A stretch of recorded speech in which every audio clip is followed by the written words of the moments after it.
right at the end of sort of COVID, when we released the album, is exactly when Rich and Deadly got together and Get Radio started. And it was sort of serendipitous timing. It was just a wonderful, wonderful, lucky, lovely thing. Get Radio Breakfast with Rich Smith. It's Band Week, one of my favourite weeks of the year that we've done ever since we've existed here at Get Radio. And the whole point of Band Week is to introduce you to amazing artists. I know Rich and Deadly do an incredible job with Melting Pot, but the show is maybe sort of tucked away a little bit later for some people. And we like to sort of bring it to a new audience, these amazing acts that are across the county, and go, hey, guys, look at this. These are awesome. And one such duo is the wonderful Barricane, and we're chatting to my favourite member this morning of Barricane. It's Rosy. Morning, Rosy. Morning, Rich. Morning. Oxford, it's nice to see you. Yeah, it's not. It's so wonderful for you to be on a little bit earlier. I should just say that Emily is in deepest, darkest Norfolk without any signal whatsoever, and that is the reason for sort of this conversation. You got the fun one anyway. I definitely did. If I had to choose, it would always be you, Rosie. Of course, that was right on. That is the right answer. So look, as I sort of mentioned and sort of built up to, let's take it way back when. Now, I'm going to I might start with this and lead in, because my experience of Barricane kind of leads me to exactly the point of when Get Radio started. Now, when we first sort of started up, we kind of went, okay, well, we need some people to look after the amazing Oxfordshire music scene. I don't have time to kind of do another show and kind of look after it into the in-depth and kind of chat to all these people. I wish I did, but I just don't have time. We need some people to do it. And we got Rich and Deadly on board in our first couple of weeks. And one of the first bands that they said, they literally just went, you got to check out Barricane. They're amazing. They're absolutely amazing. And that is my first overriding memory, going back, those 4 and a bit years, if not more, ago, to having that conversation and going, yeah, they're brilliant. And that has transcended now to the mighty Barricane. If you've heard Melting Pot, I can't say Barricane anymore. I have to say the mighty Barricane. So Rich, I'll take that. Melting Pot, that's all on him. So take us way back when. Take us back those few years and kind of the embryonic stages of the band. Well, it's a nice origin story, actually, because we got together quite a long time ago when our kids were babies, and just sort of bemoaning the fact that we miss singing. Turns out we could both sing, and we both sounded quite good to each other. And Emily had been told that she needed to sing because her daughter was in a critical condition as a baby in hospital, and for her own mental health she needed to. So we just started singing together, and very quickly just started writing all these songs. And it worked. It was beautiful and it was wonderful, and it did us both a world of good. And for a year or two, we were just showcasing our songs on local open mic nights. Absolutely lovely scene in Oxford, and Oxfordshire, the open mic night scene, really supportive. And then COVID hit. And in COVID, I'm a nurse, and I was right in the thick of COVID. Emily was shielding her daughter, and it was a tough time for everyone, and a lot of people sort of just rested in that time, and that's really a wonderful thing. But we got to work, and an amazing producer called Mac, who didn't have anything to do because it all ground to a halt. Basically, we sent him our songs, and in the times when the lockdown eased up, we'd go along and record our vocals and guitar, and then he'd produce it. And over COVID, this album grew. And right at the end of sort of COVID, when we released the album, is exactly when Rich and Deadly got together and Get Radio started. And it was sort of serendipitous timing. It was just a wonderful, wonderful, lucky, lovely thing. And we got the band together as a result of the album, and it all has just flowed from there. That's amazing, and thank you for going even beyond that, because I had no idea about that as well. So thank you for sharing that as well. Here we're all learning things and what have you this morning. I wanted to sort of talk about singing, but then writing together, because singing is one thing. Okay, that in my eyes, I look at singing and I see people singing, and people have got a good voice like yourself, and people have got a terrible voice like me, and I see that as one thing. is how does the writing part come about? Because that's always fascinated me. The songwriters that are able to kind of stitch words together and then also sing them. I find it amazing. Did you guys, have you always kind of done that, or is that kind of like when you got together you were like, actually we should write together and just see what comes out?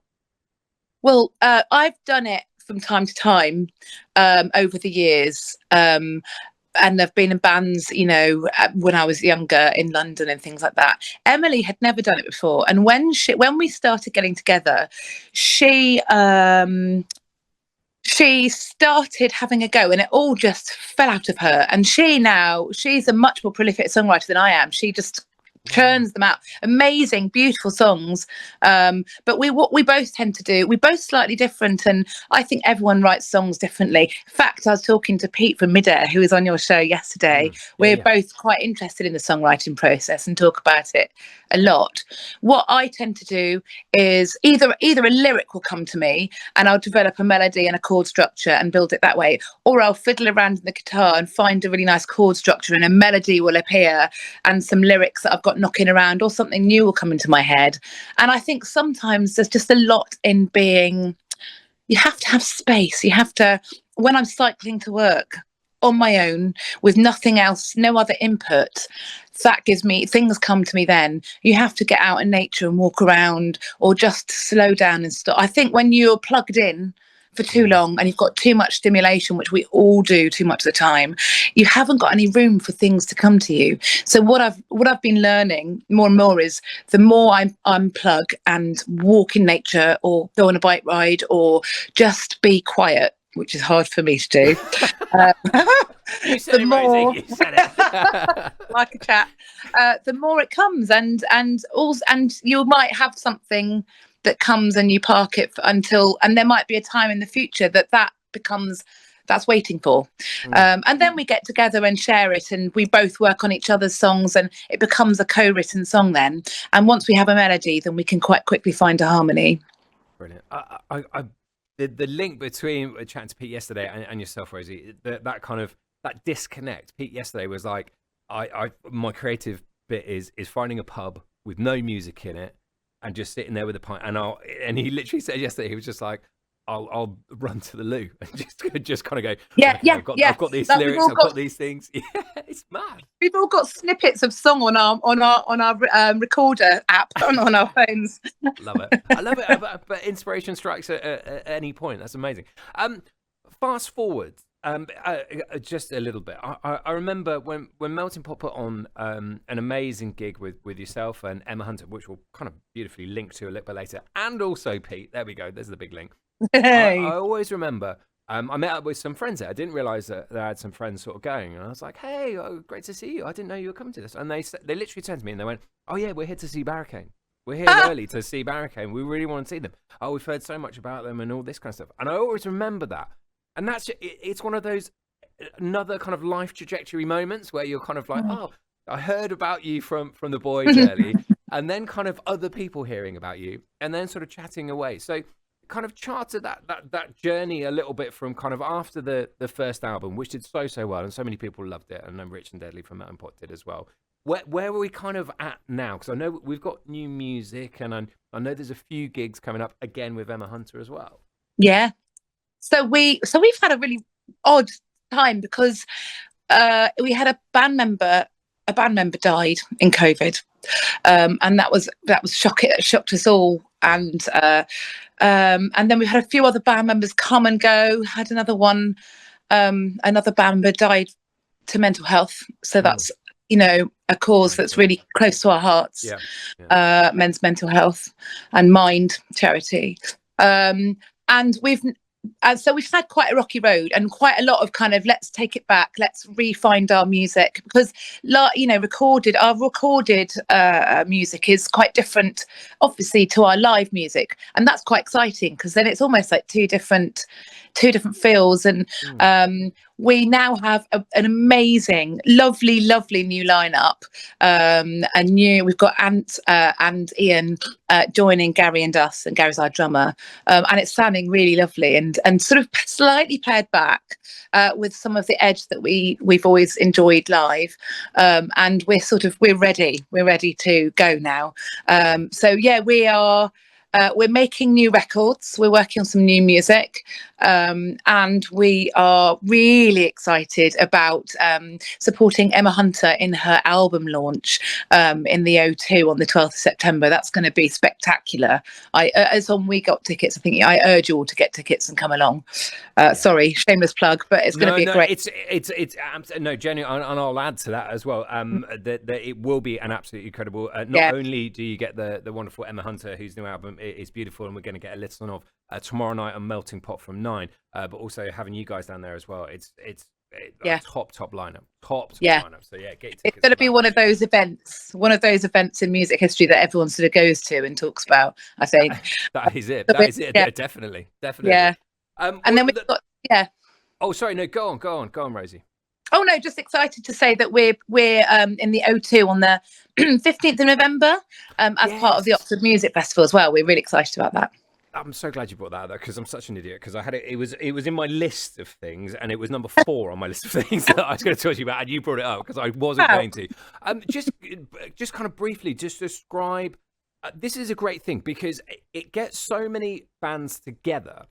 You get to play in an iconic venue. I mean, I go back to the Zodiac days, and people will go back even further and what have you, to that amazing venue on Cowley Road, and getting basically an awesome platform in an awesome place with awesome bands, all like-minded and performing. That's a beautiful thing for the city. It's so exciting. I mean, it's so exciting. And I think Oxford, despite the sort of oftentimes closing down of small music venues, which is a shame, it's actually, and Rich and Deadly talk about this a lot. It's such an exciting, vibrant music scene in Oxford. And I mean, not just, the sort of more indie rock sort of music that you often get as part of Oxford City Music Festival, but, there's all sorts of music going on in Oxford, and it's exciting. But it's a real pleasure, and it's a real excitement for us we bands to perform in amazing venues like the O2 with these great bands like the Mighty Redox, who are the kind of godfathers of the Oxford music scene, with Santa Carla Band and Mila Todd. It's really cool, and I just think it's something that Oxford and Oxfordshire people sort of ought to take advantage of more, I think. Yeah, absolutely. Here. Right, we've done it all in order. We've covered everything that I wanted to speak about. We could chat until tomorrow, but I've got other people that we need to get on as well, Rosie. So, but it leads us right now to brand new music, and this is Moon. Tell us a little bit about it. So Moon.